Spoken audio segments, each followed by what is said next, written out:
when you were teacher IC of Outram Sec water polo team in the past, you were a big proponent of conducting high frequency training over the course of every year. Yeah, so just want to ask you, how do you convince the parents of your students that this volume, frequency of training is good for the students? I think we all agree that it may not be easy to work with parents, especially when suddenly there's so many training.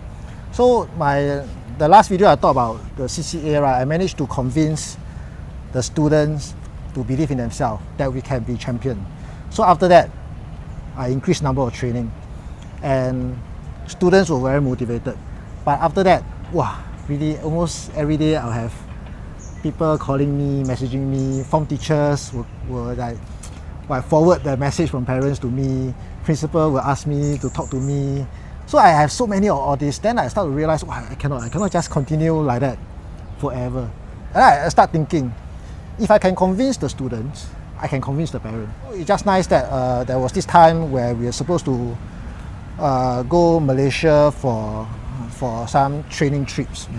Then I used that opportunity to ask all the parents to come to the school to give a trip briefing.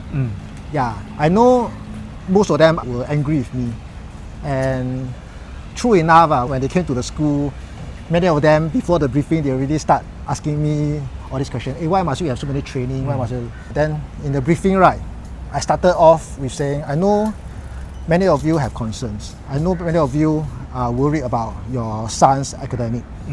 Then I shared with them my stories about last time, how I did very badly for my PSLE, and I couldn't get to any school that I wanted to go. But when I was secondary 4, when I worked very hard for badminton, CCA, I won a match against this very popular school. And then the teacher told me, oh, congratulations, you just beaten our best player. And that was the time when I realized, I actually beat this popular school, the best player, the captain of the school. And that was when I started to realize, actually, the uniform does not make us the person we are. The PSLE do not determine what kind of person we are. It's not the PSLE. It's all of us have 2 arms, 2 legs, 2 eyes, 1 nose. Everybody is the same. It's whoever work harder. So I told the parent, your sons may not do well in something or may not be so hardworking in academic, is they don't even believe in themselves. So what I wanted to prove to them is, if you work hard, if you put in your effort, they will start to see results, and they will start to think that, hey, actually I'm just as good as everybody in Singapore. The school don't matter, the PSLE don't matter anymore. So I keep trying to tell the parents that, can you give me a chance to prove to you? I know it's not easy.